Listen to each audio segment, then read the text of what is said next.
So throughout the past few months, I've made a few videos on mysterious disappearances. It's something that terrifies me and also fascinates me at the same time. I mean, how could one person just disappear off the face of the earth with no explanation? It just doesn't make sense that something like that could happen. Well, today's video again deals with another disappearance. But this story is a lot crazier than anything I've ever covered. And that's because rather than just one person disappearing in this case, 3,000 people disappeared. You heard that right, 3,000 people. So we're gonna go over this crazy story and then discuss some of the theories revolving around this case, including whether the story is even real or not. So let's get right into it. In December of 1939, a brutal war was raging between Japan and China. This war was known as the Second Sino-Japanese War. Now I will spare you the details of this war because I don't really know any of them. All we need to know for the context of this video is that this was a very bloody war. And up until the year 1939,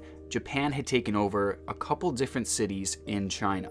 Now at this point, Japan had gained a lot of momentum in this war, but China wasn't ready to give up. Chinese Colonel Li Fuxin was tasked with making a last stand for the Chinese forces at the Yangtze River. The Japanese would soon be crossing this river and continuing their bloody siege through China. So China knew they had to stop them. And luckily for China, the only way that Japan could cross this river was through one bridge. So if China could contain this bridge, then they could stop Japan's takeover. So obviously a lot was riding on this one bridge. So nearly 3,000 soldiers were lined up along this river, ready to make their last stand. This was China's defensive line. So the troops took their position, and then at that point, it was just a waiting game. So with everyone in their places, Colonel Li decided to go get some rest for the night and rest up for a potentially big battle in the days to come. So he fell asleep, and while he was sleeping, something happened. What exactly that was is still debated to this day. Colonel Li was awoken by his assistant, who told Li that they had lost communication with their defensive line. The 3,000 soldiers were no longer responding to their signals and calls, and they hadn't heard from them in hours. So they decided to send a team out to see what was the matter with this defensive line.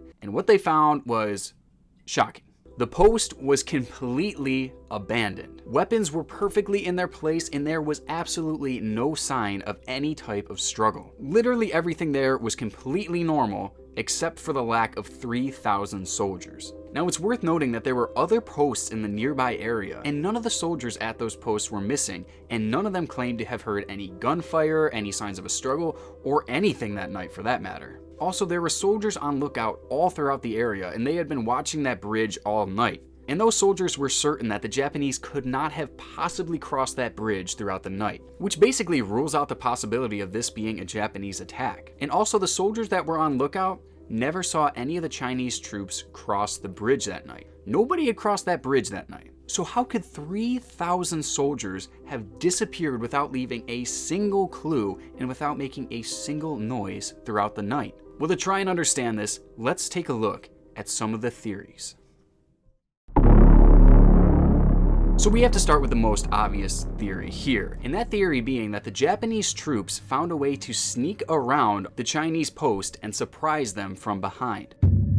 Maybe they found another way to cross the river and they caught the Chinese troops so off guard that they immediately surrendered. I mean, keep in mind, the Chinese troops had their eyes peeled on this bridge because in their minds, that was the only way in. So if the Japanese troops found another way in and snuck up from behind them, they would have not seen that coming. But the issue with this theory is that according to all reports, that bridge was 100% the only way that the Japanese forces could have crossed that river. And if the Japanese troops wanted to sneak around and find another way in, it would have taken them a lot longer to do so. And also, all that land that they would have snuck into would have been controlled by China. So there's virtually no way that these Japanese troops could have gone undetected. And I think they would have been attacked fairly quickly. Also, this theory was pretty much 100% disproven because Japanese military records from the time have now been released, and there is no mention of them capturing these 3,000 soldiers. So based off of that and all the other evidence against this theory,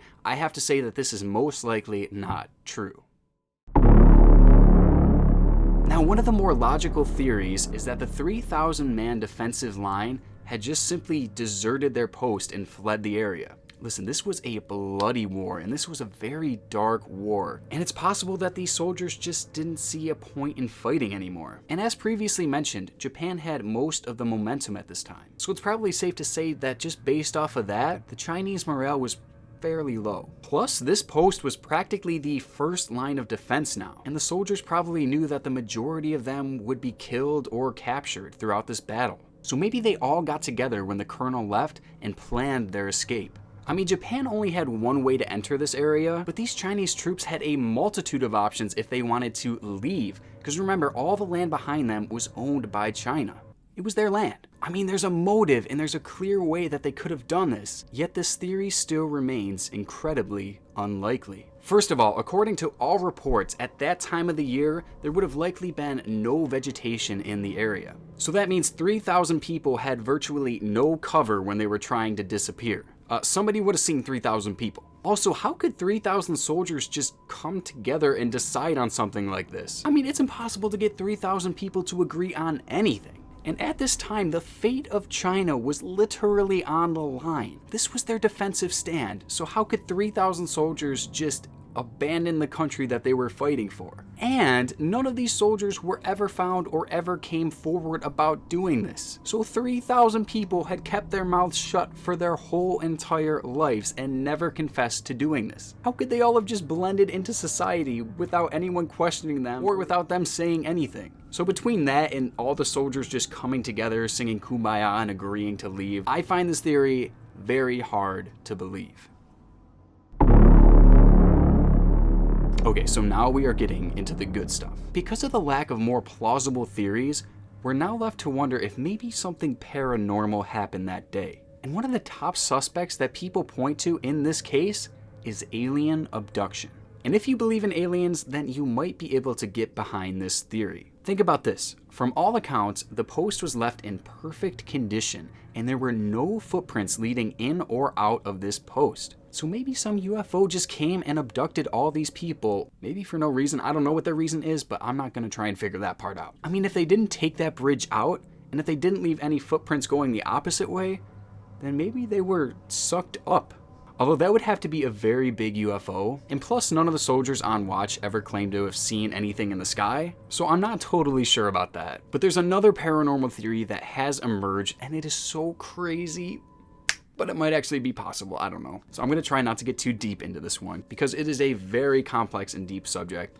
But basically there are people out there who believe that in our world there is a multitude of parallel universes. And sometimes we cross over into other universes, sometimes people cross over to other universes, and it's just kind of a big mess. And this is a theory that supposedly explains the Mandela effect and other things like deja vu and stuff like that. And it could explain what happened to these soldiers? Perhaps somehow these soldiers managed to slip into some sort of parallel universe, and that's why they were never seen again. Now, yes, I realize that this obviously sounds crazy, but this whole situation is crazy, so I guess we're past the point of judgment now. This would be a situation that clearly goes past scientific explanation, or honestly any real explanation for that matter. I mean, it would explain how they vanished and left no trace behind, and no footprints behind either. So I don't know, it makes sense, but at the same time, it makes no sense. Again, there's no evidence to support this, but with a lack of any plausible theories, sometimes you just gotta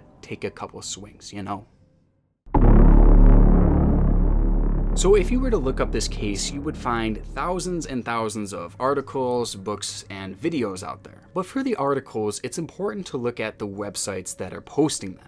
And it's strange when researching this case because basically all of the websites were not viewed as reliable sources. And there's never any type of citations or anything for these articles. And digging a little deeper, there is no mention to this disappearance in any sort of scholarly textbooks, or really any textbooks for that matter, which is weird considering how historically significant this case should be. I mean, 3,000 people just disappeared. So I'm left wondering if this case ever actually happened at all. Maybe the entire thing was just an urban legend that had been passed on and on and on until eventually people just started to believe that it was factual. I mean, people all the time talk about this case as being 100% real, but really there's nothing to prove it. And it's also weird looking at some of these websites, and they all seem to have different dates for when this disappearance actually took place. And if this was actually based in fact, then there is no way there would be that much disparity throughout all these articles. Now, one could certainly counter me by saying, oh, maybe this is just some type of cover-up, because maybe something truly terrifying did actually happen that day. Maybe the higher-ups in this world don't want us to know what that actually is.